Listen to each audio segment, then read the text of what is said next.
Jadi, artikel yang akan saya bahas kali ini yang pertama berjudul tentang pengaruh pendidikan kesehatan tentang garam beriodium terhadap pengetahuan siswa SD. Yodium merupakan satu mineral penting bagi pertumbuhan anak dan perkembangan otaknya. Akibat kekurangan yodium yang paling banyak dikenal adalah pembesaran kelenjar gondok dan kreatin atau kerdil. Namun, berdasarkan penelitian BPJS tahun 2001 menunjukkan bahwa yodium merupakan penyebab utama keterbelakangan anak-anak di dunia.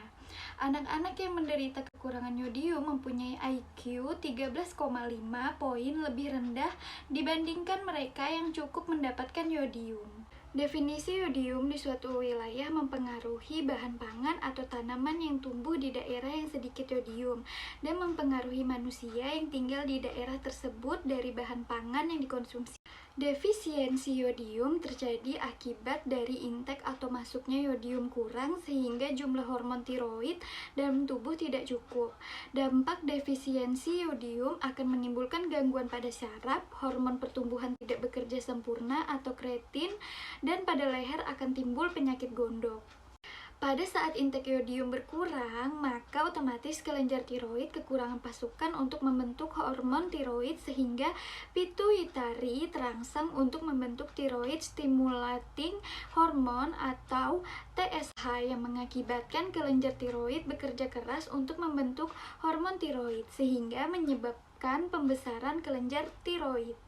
Upaya penanggulangan gangki jangka panjang yaitu dengan suplementasi yodium melalui iodisasi garam, pemberian minyak beriodium secara berskala, fortifikasi air, makanan atau bumbu-bumbu atau saus dengan yodium di beberapa provinsi. Namun upaya penanggulangan gangki jangka pendek dilakukan di daerah endemik, sedang, dan endemik berat. Garam beriodium telah terbukti merupakan upaya yang murah dan efisien dalam menangani defisiensi yodium. Selain itu, pemerintah merencanakan pendidikan kesehatan dalam penggerakan masyarakat dan memberikan perhatian kepada masyarakat bahwa pemeliharaan dan perlindungan kesehatan untuk mencapai derajat kesehatan yang setinggi-tingginya. Penyuluhan kesehatan termasuk kegiatan pendidikan kesehatan yang dilakukan dengan menyebarkan pesan, menanamkan keyakinan, sehingga masyarakat tidak saja tahu, sadar, dan mengerti, tetapi juga mau dan bisa untuk melakukan suatu anjuran yang ada hubungannya dengan kesehatan. Dalam hal ini, penyuluhan kesehatan dapat dilakukan di sekolah-sekolah. Penyuluhan di sekolahan memiliki tujuan mengubah kebiasaan yang buruk atau merugikan kesehatan menjadi lebih baik lagi. Menurut Notoatmojo S. yang dikutip oleh Matt Fox dan Suryani E. mengemukakan bahwa media pendidikan merupakan alat-alat yang digunakan oleh pendidik dalam menyampaikan bahan pendidikan. Faedah dari penggunaan media pendidikan kesehatan yaitu menimbulkan minat sasaran pendidikan, mencapai sasaran yang lebih banyak, membantu mengatasi hambatan bahasa, merangsang sasaran pendidikan untuk melaksanakan pesan-pesan kesehatan, membantu sasaran pendidikan untuk belajar lebih banyak dan cepat, membantu meneruskan pesan-pesan yang diterima kepada orang lain, mempermudah menyampaikan informasi, mempermudah menerima informasi oleh sasaran kesehatan, membantu sasaran pendidikan untuk belajar lebih banyak dan cepat, membantu meneruskan pesan-pesan yang diterima kepada orang lain, mempermudah menyampaikan informasi, mempermudah penerimaan informasi oleh sasaran pendidikan, mendorong keinginan orang untuk memberikan pengertian yang lebih baik, membantu menegakkan pengertian yang diperoleh. Media video membantu menegakkan pengetahuan-pengetahuan yang telah diterima oleh manusia, sehingga hal tersebut akan otomatis tersimpan dalam ingatan. Begitu juga media video merupakan media paling efektif dari media yang lainnya, karena dalam media video menggunakan dua alat indera manusia, yaitu indera penglihatan atau mata dan indera pendengaran. Menurut Pusat Penanggulangan Gangki, presentase penggunaan program beriodium yang baik menggunakan identitas mutu garam beriodium yang dikonsumsi penduduk di suatu daerah.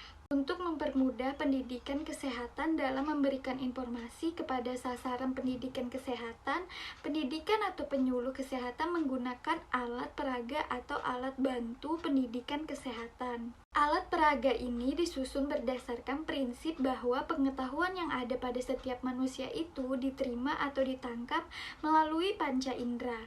Semakin banyak alat indera yang digunakan dalam menerima informasi, maka semakin jelas pengetahuan yang diperoleh. Seperti yang diuraikan tadi, menurut para ahli indera menyatakan bahwa alat indera penglihatan atau mata menerima informasi sebanyak 75% sampai 87%, sedangkan sisanya 13% sampai 25% informasi diterima oleh alat indera yang lainnya. Manusia memiliki kecenderungan cepat lupa akan sesuatu, maka alat peraga atau alat bantu dalam bentuk media video atau media audiovisual atau audiovisual aids atau AVA akan membantu menegakkan pengetahuan-pengetahuan yang diterima akan disimpan lebih lama dalam ingatan manusia. Media video membantu menegakkan pengetahuan-pengetahuan yang telah diterima manusia, sehingga hal yang diterima tersebut akan otomatis tersimpan dalam ingatan. Begitu juga media video merupakan media paling efektif dari media yang lainnya, karena dalam media video menggunakan dua alat indera manusia, yaitu indera penglihatan atau mata dan indera pendengaran atau telinga.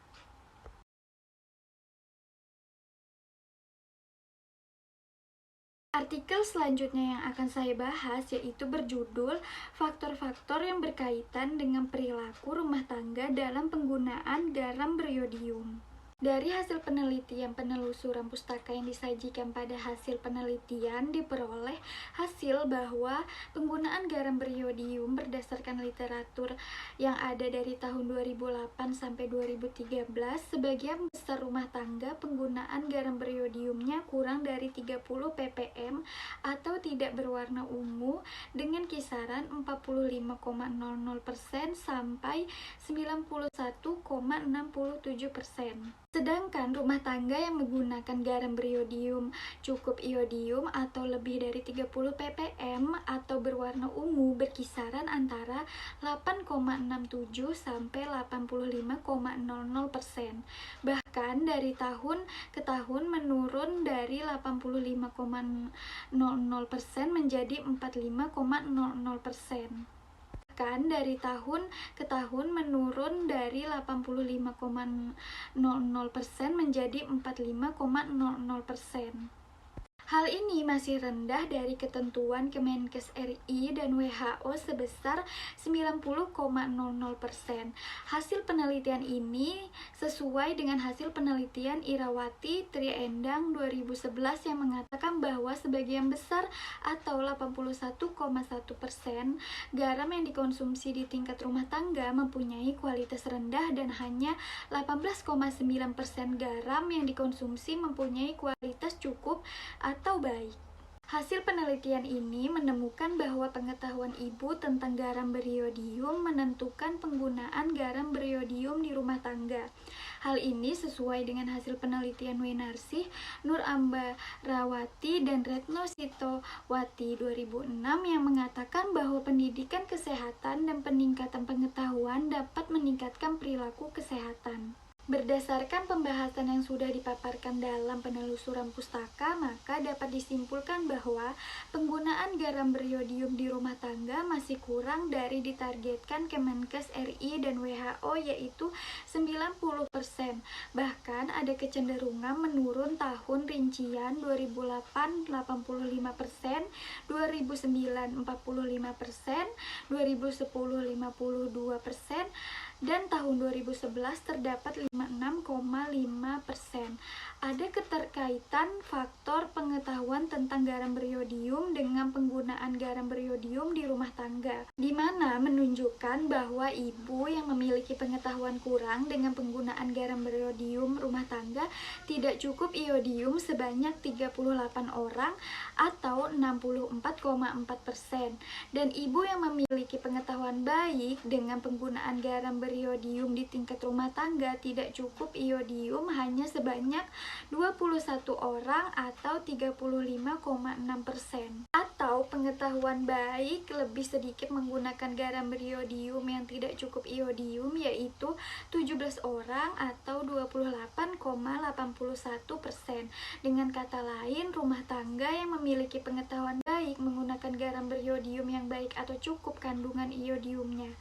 Tidak ada keterkaitan faktor sikap dengan penggunaan garam beriodium di rumah tangga, di mana sikap rumah tangga masih tidak setuju atau negatif tentang garam beriodium sebanyak 52,78%,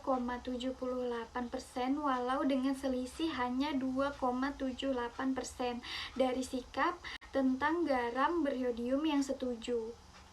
Berdasarkan hasil penelitian penelusuran pustaka di atas, maka dapat disarankan sebagai berikut, yaitu masih banyaknya pengetahuan tentang garam beriodium yang kurang, di mana faktor pengetahuan tentang garam beriodium berkaitan dengan penggunaan garam beriodium di rumah tangga. Di samping sikap tentang garam beriodium yang masih tidak setuju penggunaannya garam beriodium di rumah tangga, maka untuk meningkatkan pengetahuan sikap dalam upaya meningkatkan penggunaan garam beriodium di rumah tangga, disarankan kepada setiap petugas gizi puskesmas di masing-masing kecamatan dan atau petugas gizi di dinas kesehatan kabupaten atau kota untuk memberikan edukasi tentang manfaat dan pentingnya menggunakan garam beriodium pada masyarakat di wilayah kerjanya.